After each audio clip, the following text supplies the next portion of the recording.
पिछले क्लास में हम लोग relationship between standard EMF and equilibrium constant पढ़े थे, ठीक है। इस क्लास में हम लोग जैसे बताए थे ना कि इलेक्ट्रोकेमिकल सेल पढ़ चुके हैं, अब इस क्लास में हम लोग इलेक्ट्रोलिटिक सेल पढ़ेंगे।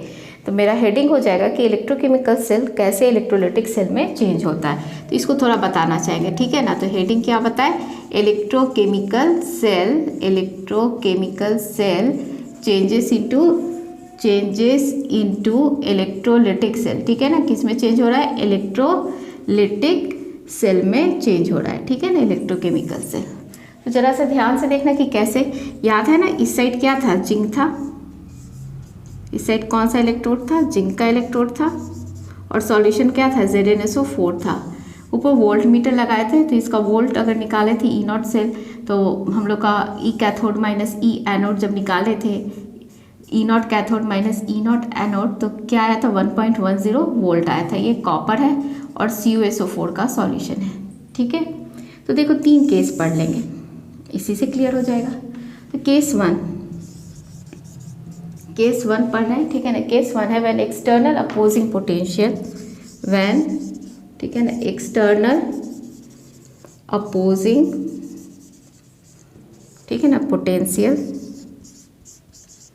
पोटेंशियल इज लेस देन, ठीक है ना, हम लेस देन जब 1.10 वोल्ट, ठीक है ना, लेस देन 1.10 वोल्ट। तो याद है ना, एनोड पे क्या हो रहा था, लॉस ऑफ इलेक्ट्रॉन हो रहा था।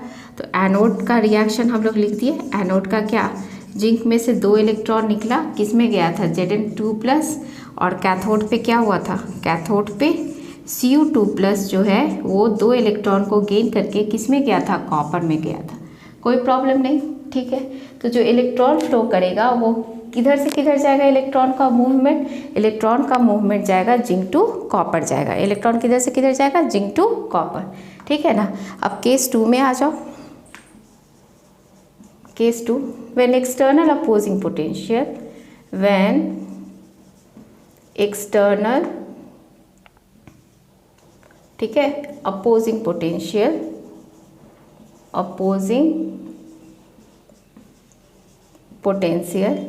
इज, ठीक है ना, equal to 1.10 volt, no electrons can flow, कोई इलेक्ट्रॉन फ्लो नहीं करेगा, ठीक है। अब केस 3 में आ जाओ। केस 3, इसमें सेम वही चीज़ लिखेंगे, व्हेन एक्सटर्नल अपोजिंग पोटेंशियल क्या होगा, ग्रेटर देन 1.10 वोल्ट। तो यहाँ अपोजिट हो जाएगा, एनोड पे क्या हो जाएगा, लॉस ऑफ इलेक्ट्रॉन, और कैथोड पे क्या होता है, गेन ऑफ इलेक्ट्रॉन। तो एनोड यहाँ कॉपर हो जाएगा। Cu में से 2 इलेक्ट्रॉन निकला, तो किस में चेंज हो गया, Cu2+ में, और Zn2+ यहाँ क्या कर रहा है, 2 इलेक्ट्रॉन को गेन करके कैथोड में, ये एनोड हो गया, ठीक है ना। कैथोड का क्या हो जाएगा, कैथोड पे क्या बताए, Zn2+ 2 इलेक्ट्रॉन को गेन करके किस में चेंज हो गया, Zn में चेंज हो गया, ठीक है। यहाँ अपोजिट हुआ। जो इलेक्ट्रॉन है, ठीक है ना, इलेक्ट्रॉन कहाँ से कहाँ फ्लो कर रहा है, इलेक्ट्रॉन जो है वो इलेक्ट्रॉन्स फ्लो फ्रॉम कहाँ से, कॉपर टू जिंक, ठीक है ना। तो केस 3 में मेरा इलेक्ट्रोकेमिकल सेल जो है वो किस में चेंज हो रहा है, इलेक्ट्रोलिटिक सेल में। इलेक्ट्रोकेमिकल सेल किस में चेंज हो रहा है, इलेक्ट्रोलिटिक सेल में। केस 1 में जो है इलेक्ट्रॉन का मूवमेंट कहाँ से कहाँ हो रहा है, यहाँ जो है इलेक्ट्रॉन फ्लोज फ्रॉम कहाँ से, जिंक टू कॉपर, और यहाँ इलेक्ट्रॉन कहाँ फ्लो कर रहा है, कॉपर टू जिंक, ठीक है। तो इस केस में क्या था, इलेक्ट्रॉन्स जो था वो फ्लो फ्रॉम कहाँ से कहाँ तक था, फ्रॉम जिंक टू कॉपर था, ठीक है ना। इलेक्ट्रॉन कहाँ से कहाँ फ्लो कर रहा था, जिंक टू कॉपर। इसमें तो कोई इलेक्ट्रॉन फ्लो नहीं कर रहा था, इसमें इलेक्ट्रॉन कहाँ फ्लो कर रहा था, कॉपर टू जिंक। तो इस केस में इलेक्ट्रोकेमिकल सेल जो है वो किस में चेंज हो रहा है, इलेक्ट्रोलिटिक सेल में। तो हम यहाँ क्या लिख रहे हैं, इलेक्ट्रोकेमिकल, ठीक है ना, इलेक्ट्रोकेमिकल सेल चेंजेस, ठीक है ना, changes into electrolytic cell, into electrolytic cell. तो मेरा जो केस 3 है उसमें इलेक्ट्रोकेमिकल सेल किस में चेंज हो गया, इलेक्ट्रोलिटिक सेल में चेंज हो गया, ठीक है, फिर से देख लेना, जिंक एनोड, कॉपर कैथोड था, 1.10 वोल्ट था, 3 केस पड़े। एक्सटर्नल अपोजिंग पोटेंशियल अगर लेस देन 1.10 वोल्ट है तो इलेक्ट्रॉन किधर से किधर फ्लो किया, जिंक टू कॉपर फ्लो किया। जब इक्वल टू है तो कोई इलेक्ट्रॉन फ्लो नहीं कर रहा है। और थर्ड केस में इलेक्ट्रॉन कहाँ से फ्लो कर रहा है, कॉपर टू जिंक। और इलेक्ट्रोकेमिकल सेल किस में चेंज हो गया, इलेक्ट्रोलिटिक सेल में। अब हम लोग पढ़ेंगे प्रोडक्ट ऑफ इलेक्ट्रोलिसिस। अब थोड़ा सा प्रोडक्ट ऑफ इलेक्ट्रोलिसिस पढ़ना है, उससे पहले ना थोड़ा डिफरेंस बिटवीन हम इलेक्ट्रोकेमिकल सेल और इलेक्ट्रोलिटिक सेल देख लेते हैं। तो देखो मेरा पहला यहाँ हेडिंग दे रहे हैं इलेक्ट्रोकेमिकल सेल, इलेक्ट्रोकेमिकल सेल, ठीक है ना। डिफरेंस करने जा रहे हैं, इलेक्ट्रोकेमिकल सेल है और इधर है इलेक्ट्रोलिटिक सेल, इलेक्ट्रोलिटिक सेल, ठीक है। अब ध्यान से सुनना कि क्या है दोनों के बीच का डिफरेंस। इलेक्ट्रोकेमिकल सेल में केमिकल एनर्जी किस में चेंज होगा, इलेक्ट्रिकल एनर्जी में। इलेक्ट्रोलिटिक सेल में जो है इलेक्ट्रिकल एनर्जी किस में चेंज होगा, केमिकल एनर्जी में, ठीक है। ये इसमें रिडॉक्स स्पॉन्टेनियस रिएक्शन होगा और इलेक्ट्रिसिटी प्रोड्यूस होगा। इसमें रिडॉक्स नॉन स्पॉन्टेनियस रिएक्शन होगा और इसमें किसके कारण होगा, पैसेज ऑफ इलेक्ट्रिसिटी के कारण। यहाँ एनोड नेगेटिव, कैथोड पॉजिटिव, यहाँ एनोड पॉजिटिव, कैथोड क्या होगा, नेगेटिव होगा, ठीक है। जैसे एक एग्जांपल देखो, बैटरी जो होगा ना, इन्वर्टर का बैटरी, जब हम उसको चार्ज करते हैं तब इलेक्ट्रोकेमिकल सेल जो है वो किस में चेंज हो जाता है, इलेक्ट्रोलिटिक सेल में चेंज हो जाता है, ठीक है। तो difference between electrochemical cell and electrolytic cell. तो डिफरेंस जरा देखो, पहला डिफरेंस जो है इलेक्ट्रोकेमिकल सेल का क्या होगा, केमिकल, इसमें कौन सा एनर्जी था, chemical energy, chemical energy changes into electrical energy, electrical energy, ठीक है। फर्स्ट पॉइंट, इसका फर्स्ट पॉइंट क्या है, इलेक्ट्रिकल एनर्जी, इलेक्ट्रिकल एनर्जी,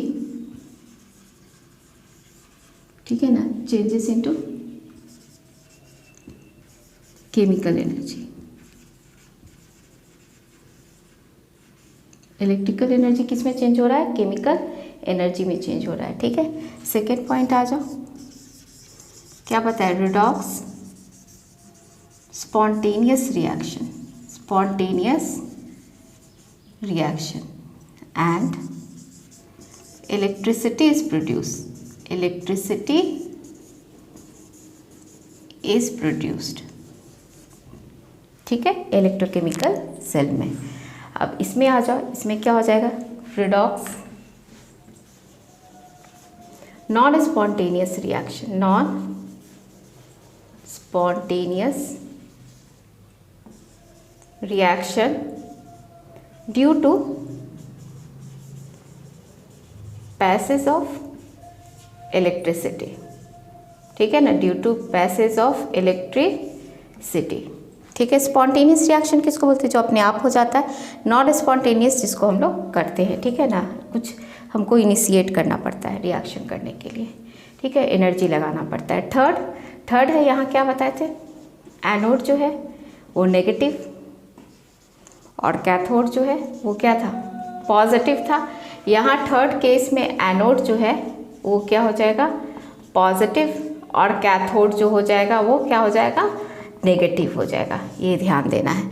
तो क्लियर है ना, डिफरेंस बिटवीन क्या बताए, electrochemical cell and electrolytic cell, ठीक है, कोई प्रॉब्लम नहीं। इलेक्ट्रोकेमिकल सेल में chemical energy changes into electrical energy, electrolytic cell में electrical energy changes into chemical energy. यहाँ रिडॉक्स रिएक्शन तो हो ही रहा है, ऑक्सीडेशन और रिडक्शन हो रहा है और इलेक्ट्रिसिटी प्रोड्यूस हो रहा है। यहाँ नॉन स्पॉन्टेनियस रिएक्शन है, यहाँ स्पॉन्टेनियस है, ये याद रखना है। एनोड और कैथोड, इसका एनोड और कैथोड, ठीक है। अब हम लोग प्रोडक्ट ऑफ इलेक्ट्रोलिसिस पढ़ेंगे। हम लोग प्रोडक्ट ऑफ इलेक्ट्रोलिसिस अब पढ़ने जा रहे हैं। ये टॉपिक थोड़ा सा याद करना और ये इसको नेग्लेक्ट मत करना, मत सोचना कि क्वेश्चन इससे नहीं आता होगा। इससे बोर्ड एग्जाम में भी क्वेश्चन आया है और कंपटीशन में भी आया है। तो हम जितना बस बता रहे हैं ना प्रोडक्ट ऑफ इलेक्ट्रोलिसिस, बस उतना ध्यान देना, हो जाएगा, ठीक है ना। तो हेडिंग मेरा जाएगा प्रोडक्ट ऑफ इलेक्ट्रोलिसिस, ठीक है ना। हेडिंग क्या है, प्रोडक्ट ऑफ इलेक्ट्रोलिसिस,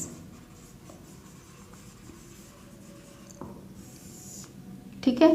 इसमें सबसे पहले है ना हम लोग मॉल्टेन NaCl का देखेंगे, ठीक है ना। तो फर्स्ट देखो लिख रहे हैं मॉल्टेन NaCl, मॉल्टेन NaCl, ठीक है। तो NaCl किस में टूट जा रहा है, Na प्लस और Cl माइनस में। तो एट कैथोड तो क्या होगा, कैथोड पे Na प्लस इलेक्ट्रॉन को गेन करके किस में चेंज हुआ, Na में। और एट एनोड क्या होता है, लॉस ऑफ इलेक्ट्रॉन होता है ना, एनोड पे क्या होता है, लॉस ऑफ इलेक्ट्रॉन होता है। तो 2Cl माइनस क्या किया, 2 इलेक्ट्रॉन को लूज करके किस में चेंज हुआ, Cl2 में, ठीक है। या हाफ लिख सकते हो, हाफ Cl2 की जगह, तो यहाँ पे Cl माइनस लिख सकते हो, ठीक है। तो ये एनोड और कैथोड का प्रोडक्ट है किसमें, मॉल्टेन NaCl में। अब हम लोग एक्वस NaCl अगर ले लिए, ठीक है, तो इसको ध्यान से समझना, ये तो आसान था। Second aqueous NaCl, aqueous NaCl। तो एक्वस NaCl मतलब कि NaCl के साथ क्या है, वाटर है। तो थोड़ा सा इसको ध्यान से तुम लोग देखना, ठीक है ना, ये पार्ट थोड़ा ध्यान से करें। देखो कैथोड पे ध्यान रखना, यहाँ पे NaCl के साथ क्या है, वाटर है, एक्वस लिख दिया ना इसीलिए। तो देखो एट कैथोड, तो कैथोड पे क्या होगा, एक Na प्लस इलेक्ट्रॉन को गेन करके किस में चेंज हुआ, Na में चेंज हुआ, इसमें तो कोई प्रॉब्लम नहीं, ठीक है। वाटर आ जाएगा, ठीक है ना। वाटर अगर 2H2O 2 इलेक्ट्रॉन को गेन किया तो किस में चेंज हो रहा है, H2 प्लस किस में चेंज हुआ, 2OH माइनस में। ये भी केस हो सकता है, ठीक है। अब देखो एनोड पे, एट एनोड पे तो अभी बताए थे ना Cl2 वाला। तो Cl2 2Cl माइनस 2 इलेक्ट्रॉन को लूज करके किस में चेंज हुआ, Cl2 में। अगर वाटर का केस ले लो तो एनोड पे जो है ना 4H2O जो है, वाटर किस में चेंज होता है, O2 4H plus 4H plus नहीं 2H2O ले लो, हाँ 2H2O ले लो। तो O2 4H प्लस और फिर यहाँ कितना इलेक्ट्रॉन, 4, हाँ 4H प्लस है तो कितना इलेक्ट्रॉन हो जाएगा, 4 इलेक्ट्रॉन्स हो जाएगा। देखो यहाँ पे चार्ज भी क्या होता है, बैलेंस है, ठीक है ना। 4 प्लस है तो 4 माइनस है, ठीक है। तो एक चीज़ याद रखना कि कैथोड पे है ना वाटर से H2 बनता है और एनोड पे वाटर से क्या बन रहा है, O2 बन रहा है, ठीक है ना। ये चीज़ इतना याद रखना। अब जरा देखो यहाँ पे बताया गया ना कि जिसका रिडक्शन पोटेंशियल ज़्यादा हो उसको प्रेफर करते हैं और जिसका ऑक्सीडेशन पोटेंशियल ज़्यादा हो तो उसको प्रेफर करते हैं। तो इस दोनों में से Na और H2 में रिडक्शन पोटेंशियल किसका ज़्यादा था, H2 का ज़्यादा था, तो इसको प्रेफर किया गया, Na को छोड़ा गया। इस दोनों में, ठीक है ना, ऑक्सीडेशन पोटेंशियल जो है वो किसका ज़्यादा था, O2 का ज़्यादा था, ठीक है ना। पर ओवर वोल्टेज के कारण हम लोग Cl2 को प्रेफर करेंगे। यहाँ पे बहुत इम्पॉर्टेंट बात है तो उसको तुम लोग नोट करना, ठीक है ना। ये आया क्यों, क्योंकि इसका रिडक्शन पोटेंशियल ज़्यादा था। तो मेरा जो फाइनल डिसीजन जो हुआ वो हुआ एट कैथोड, जो कंक्लूज़न हुआ एट कैथोड पे क्या बनता है, H2 बनता है। ये चीज़ पॉसिबल नहीं, ठीक है ना। क्या हो गया, H2 एट एनोड, ठीक है ना। एनोड पे क्या बनता है, Cl2 बनता है। Cl2 क्यों, due to over voltage, due to over voltage, ठीक है। इसको भी नोट करना है। ओवर वोल्टेज क्या है, H2O से O2 में जाने के लिए हमको एक्स्ट्रा वोल्टेज का ज़रूरत पड़ता है तो उसको बोलते हैं ओवर वोल्टेज। तो यहाँ ओवर वोल्टेज के कारण किसको प्रेफर किए हैं, Cl2 को, जबकि ऑक्सीडेशन पोटेंशियल किसका ज़्यादा था, O2 का ज़्यादा था, फिर भी Cl2 को प्रेफर किया गया ओवर वोल्टेज के कारण। तो एक्वस NaCl में कंपटीशन में क्या रहेगा, एक्वस NaCl में कैथोड और एनोड का प्रोडक्ट क्या होगा, तो कैथोड पे क्या बना H2 और एनोड पे क्या बना Cl2। और बोर्ड एग्जाम में भी ये आया हुआ क्वेश्चन है। तो बोर्ड एग्जाम में आएगा तो तुम लोग कैथोड पे ये रिएक्शन लिखोगे और एनोड पे ये रिएक्शन लिखोगे। क्लियर है, चलो नेक्स्ट पढ़ते हैं। थर्ड आ जाओ, aqueous copper sulphate and copper electrode. ये तो आसान है। एट कैथोड क्या हो जाएगा, Cu2 प्लस 2 इलेक्ट्रॉन को गेन करके किस में चेंज हुआ, कॉपर में। एट एनोड, ठीक है, Cu है ना कॉपर, तो कॉपर क्या कर रहा है, 2 इलेक्ट्रॉन को लूज करके किस में चेंज हुआ, Cu2 प्लस, तो कॉपर सल्फेट है, सॉल्ट सॉल्यूशन और कॉपर इलेक्ट्रोड, ठीक है। फोर्थ आ जाओ, aqueous ZnSO4 and zinc electrode, same वही चीज़ कर दो तो कोई प्रॉब्लम ही नहीं है ना। एट कैथोड Zn2+, 2 इलेक्ट्रॉन को गेन करके किस में क्या है, Zn में। एट एनोड जिंक में से 2 इलेक्ट्रॉन लूज करके किस में गया, Zn2+ में। ठीक है, चलो नेक्स्ट देखते हैं। चलो नेक्स्ट आ जाओ। फोर्थ हो गया था ना, फिफ्थ में थोड़ा सा ध्यान से देखना, ठीक है ना, बहुत इंपॉर्टेंट ये बात है। Aqueous solution of silver nitrate EgNO3 and silver electrode, silver electrode. तो देखो क्या हो रहा है, ये तो कोई दिक्कत ही नहीं है ना। एट कैथोड, कैथोड पे क्या हो जाएगा, Ag+ है, इलेक्ट्रॉन को गेन करके किस में चेंज हुआ, Ag में। ठीक है, एट एनोड, एनोड पे क्या हो जाएगा, Ag में से इलेक्ट्रॉन निकला किस में गया, Ag+ में। ठीक है, cathode gain of electron, anode loss of electron. अब इसी में चेंज अगर हो जाएगा, देखो क्या चेंज कर रहे हैं, aqueous solution of silver nitrate EgNO3 and platinum electrodes. ठीक है, तो यहाँ प्लैटिनम इलेक्ट्रोड ले लेंगे ना तो H2O को आ जाएगा, ठीक है ना। H2O पे क्या होगा, H2O का ऑक्सीडेशन हो जाएगा। तो देखो जरा क्या लिखना है, एट कैथोड, कैथोड पे सेम वही है, Ag+ जो है इलेक्ट्रॉन को गेन करके किस में किया, Ag में। और एट एनोड क्या बोले, वाटर का रोल, तो वाटर क्या था, 2H2O O2, वाटर का oxidation O2, 4H+ plus 4 electron. तो यहाँ क्या याद करने का चीज़ हो रहा है, प्लैटिनम इलेक्ट्रोड्स ले रहे हैं। क्या ले रहे हैं, प्लैटिनम इलेक्ट्रोड। तो क्या बन रहा है, O2 बन रहा है। ठीक है, यहाँ सिल्वर इलेक्ट्रोड था तो केवल सिल्वर ही था। ठीक है, चलो नेक्स्ट जो है NCERT का 5th था और ये 6th नंबर था ना, 7th नंबर। ठीक है ना, NCERT का लास्ट क्वेश्चन है। ठीक है, लास्ट क्वेश्चन ही हम तुम लोग को पूरा करवा दिए। तो वहाँ पे था aqueous solution of CuCl2, aqueous solution of CuCl2 and platinum electrodes. अब थोड़ा सा इसको ध्यान दे देना, ठीक है ना। यहाँ पे हम स्टार मार्क कर देते हैं। यहाँ तो प्लैटिनम वाला केस में यहाँ थोड़ा सा फिर ये होगा, प्रॉब्लम होगा। देखो एट कैथोड, कैथोड पे क्या हो जाएगा, Cu2+, 2 इलेक्ट्रॉन को गेन करके किस में किया, कॉपर में, कोई दिक्कत नहीं।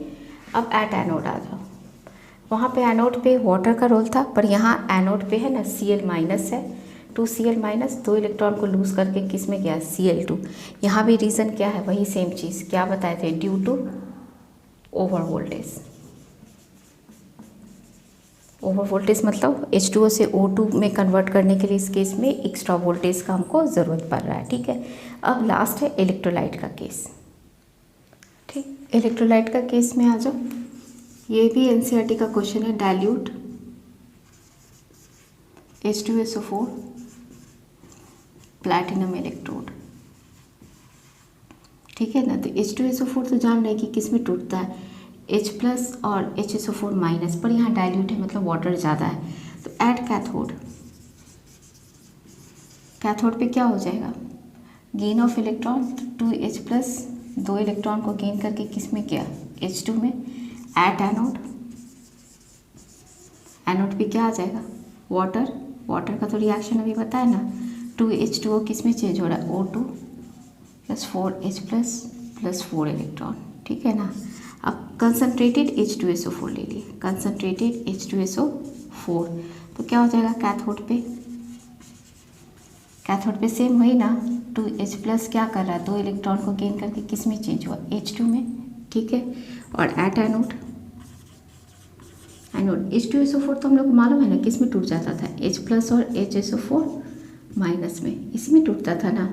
तो H2 में H+ और HSO4-, फिर एक केस में क्या होता था, 2H+ निकल जाता था। तो फाइनली मेरा क्या आ जाता था, 2H+ और SO4 के ऊपर क्या आ जाता था, 2- आ जाता था। तो एट एनोड पे क्या हो जाएगा, SO4 2-। ठीक है ना, यहाँ लॉस ऑफ इलेक्ट्रॉन दिखाना है, तो H2O8 के ऊपर 2 माइनस प्लस कितना इलेक्ट्रॉन हो गया, 2 इलेक्ट्रॉन। देखो 2 2 सा 4, 4 माइनस है, यहाँ भी 2 माइनस और 2 माइनस बैलेंस है ये मेरा। तो थोड़ा सा इसको ध्यान देना, ठीक है ना। और ये भी डाइल्यूट H2SO4 और कॉन्क H2SO4, ठीक है। तो ये सारा इतना बस 9 तुमको प्रोडक्ट ऑफ इलेक्ट्रोलिसिस इसको याद करना पड़ेगा। तो बार बार तुम इसको 2-3 बार प्रैक्टिस कर लोगे तो हो जाएगा, कोई प्रॉब्लम नहीं है। अब हमको बताओ कि कौन कौन सा फैक्टर्स अफेक्ट कर रहा है, ठीक है ना, प्रोडक्ट ऑफ इलेक्ट्रोलिसिस में। याद है ना, फर्स्ट केस याद करो तो, फर्स्ट नहीं सेकंड जो हम बताए थे, ठीक है ना, एक्वस NaCl लिए थे। तो क्या बताए थे कि हायर रिडक्शन पोटेंशियल होना चाहिए और हायर ऑक्सीडेशन पोटेंशियल होना चाहिए। सेकंड तुम्हारा क्या कारण था, ओवर वोल्टेज। थर्ड इलेक्ट्रोड से चेंज हो रहा था ना, सिल्वर इलेक्ट्रोड था तो अलग हुआ था, प्लैटिनम इलेक्ट्रोड्स हुआ था तो अलग हुआ था रिएक्शन। तो नेचर ऑफ इलेक्ट्रोड्स। और नेक्स्ट क्या हो जाएगा, कंसंट्रेशन ऑफ इलेक्ट्रोलाइट। डाइल्यूट और कंसंट्रेशन होगा तो कंसंट्रेटेड होगा तो उससे भी फर्क प्रोडक्ट ऑफ इलेक्ट्रोलिसिस पे पड़ता है। तो लास्ट हम लोग लिख लेते हैं ये पॉइंट। तो मेरा हेडिंग हो जाएगा factors affecting electrolysis. Factors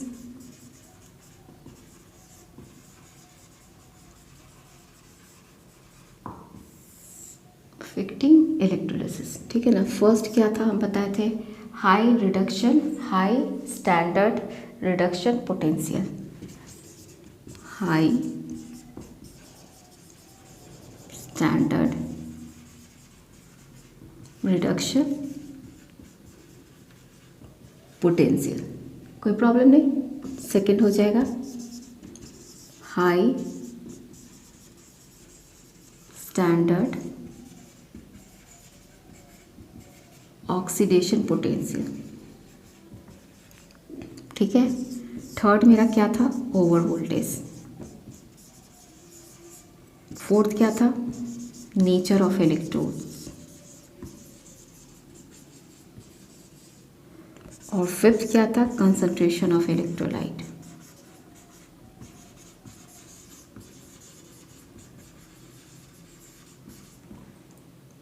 clear है ना। नेचर ऑफ इलेक्ट्रोड्स में प्लैटिनम और सिल्वर का एग्जांपल दिए थे। कंसंट्रेशन ऑफ इलेक्ट्रोलाइट में डाइल्यूट और कंसंट्रेटेड H2SO4 का दिए थे। ओवर वोल्टेज में बताए थे कि Cl2 को प्रीफर किए थे, ऑक्सीजन नहीं हुआ था क्योंकि ओवर वोल्टेज था। हाई स्टैंडर्ड रिडक्शन पोटेंशियल और हाई ऑक्सीडेशन पोटेंशियल ये तुम्हारा एक्वस NaCl में बताए थे, ठीक है। तो ये हो गया तुम्हारा प्रोडक्ट ऑफ इलेक्ट्रोलिसिस। अब हम लोग नेक्स्ट क्लास में पढ़ेंगे फैराडेज लॉ ऑफ इलेक्ट्रोलिसिस, ठीक है।